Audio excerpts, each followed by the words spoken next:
Happy Thursday po sa ating lahat. Ako si Benison Estareja.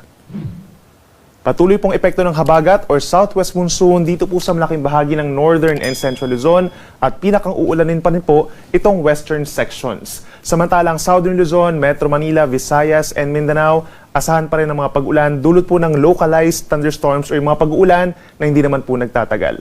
Samantala, yung ating minomonitor po na bagyo sa labas ng Philippine Area of Responsibility from a tropical depression ay lumakas pa po ito bilang tropical storm at meron ng international name na Maria. Ito po ay contributed by the USA at huli itong namataan 2,230 kilometers east-northeast po ng Batanes. Base sa ating analysis ay hindi naman po ito papasok ng ating Philippine Area of Responsibility at lalayo po patungo po sa may silangan ng Japan. Wala namang inaasahang direktang epekto rin po sa ating bansa. At itong namamataan po natin na cloud clusters sa may silangan po ng Luzon ay associated dun sa trough or extension nitong si Tropical Storm Maria at wala namang inaasahang epekto rin po sa ating bansa. Yun naman low pressure area na ating minomonitor po kahapon ay nalusaw na rin as of 2 p.m. at wala na tayong minomonitor pa na weather disturbance sa loob ng Philippine Area of Responsibility for today.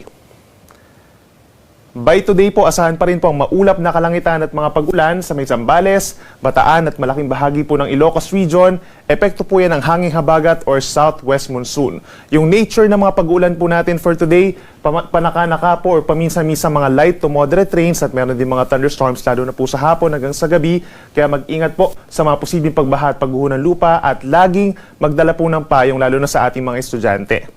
Sa natitirang bahagi naman ng Luzon, meron din mga pag-ulan as early as this morning dito po sa bahagi ng Mimaropa, Mindoro Provinces, malaking bahagi ng Calabarzon, Metro Manila, halos buong Central Luzon na rin po. Asahan yung mga pag-ulan before noontime at dito rin po sa may Cordillera Administrative Region. And then asahan naman sa natitirang bahagi pa ng bansa ng Luzon, bahagyang maulap hanggang maulap na kalangitan. Pagsapit ng hapon hanggang sa gabi, malaking bahagi na po ng Luzon, kabilang ang Metro Manila, asahan na po natin yung mga pag-ulan na bagamat hindi tuloy-tuloy ay minsan malalakas. Kaya magdala rin po ng payong kung kinakailangan, lalo na sa mga nagtatrabaho po at sa ating mga kababayan po na estudyante. Range of temperature natin sa Metro Manila mula 25 hanggang 32 degrees Celsius. Pinakamainit naman sa may Tuguegarao City hanggang 34 degrees Celsius. At dito naman sa Baguio malamig pa rin mula 17 to 24 degrees Celsius. Sa ating mga kababayan po sa Palawan at sa Visayas, for this morning hanggang sa tanghali po is bahagyang maulap hanggang maulap ang kalangitan at sasamahan lamang ng mga pulupulong pag-ulan or pagkidlat pagkulog lalo na dito sa may northern portion of Palawan, Western Visayas and Negros Island. Bahagyang epekto na rin po ng southwest monsoon at meron din mga localized thunderstorms pa over the rest of Visayas and rest of Palawan. Range of temperature sa karamihan ng lugar dito po sa may Visayas and Palawan mula 25 hanggang 32 degrees Celsius. Sa ating mga kababayan po sa Mindanao, umaga pa lamang mataas na ang tsansa ng ulan sa may Zamboanga Peninsula, Bangsamoro Region, gayon din sa may Misamis Occidental, Lanao del Norte, hanggang dito po sa bahagi ng Socsargen, Sultan Kudarat, and Sarangani. At bahagyang epekto rin po ito ng southwest monsoon. For the rest of Mindanao, asahan ng bahagyang maulap hanggang maulap na kalangitan sa umaga hanggang sa tanghali. Pagsapit po ng hapon at gabi, mostly cloudy skies na rin po ang malaking bahagi pa ng Mindanao at makakaranas din po ng mga pulupulong mga pag-ulan o pagkidlat pagkulog na usually po ay nagtatagal ng 2 hanggang 3 oras. Temperature natin, pinakamaiinit pa rin dito sa Mindanao sa mga siyudad po ng Zamboanga, Davao, and Butuan hanggang 33 degrees Celsius. Para naman po sa naglalayag nating mga kababayan, may mga sea travels by today and tomorrow, wala po tayong aasahang gale warning dahil mahina po ang habagat or southwest monsoon. Kadalasan mga 1 metro po ang taas ng mga alon sa malaking bahagi ng ating bansa, pero kapag meron tayong mga thunderstorms, lalo na po dito sa may northern Luzon, posible ang hanggang 2 metro ang taas ng mga pag-alon.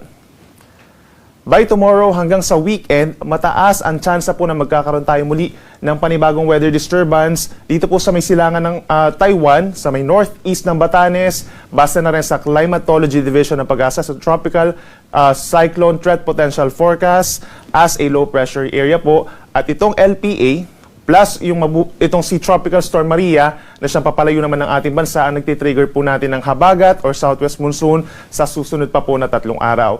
Pinaka-epektado pa rin po itong nasa western section ng Luzon. From Friday up until Sunday, mataas po ang tsansa ng ulan dito pa rin sa may Ilocos Region, Batanes and Babuyan Islands, sa may Zambales, Bataan, hanggang dito sa may Occidental Mindoro, Metro Manila, Batangas, Cavite, mataas po ang tsansa ng mga pag-ulan pagsapit ng Friday and Saturday. So make sure po na may dala tayong payong kung lalabas po ng bahay, pabugso-bugsong, mahina hanggang katamtamang ulan po ito. At ang natitirang bahagi ng Luzon, asahan naman ang epekto rin po ng southwest monsoon, partly cloudy to cloudy skies na medyo mataas din po ang tsansa ng mga pag-ulan simula po sa madaling araw and then may times po natitigil ito pagsapit ng umaga hanggang tanghali. Magpapatuloy yung mga pag-ulan pagsapit po ng hapon hanggang gabi na hindi naman tuloy-tuloy. And for Visayas and Mindanao, from Friday up until Sunday, asahan naman po yung partly cloudy to cloudy skies at may epekto rin po ng localized thunderstorms, lalo na sa dakong hapon hanggang sa gabi na saglit lamang at nagtatagal ng 2 hanggang 3 oras.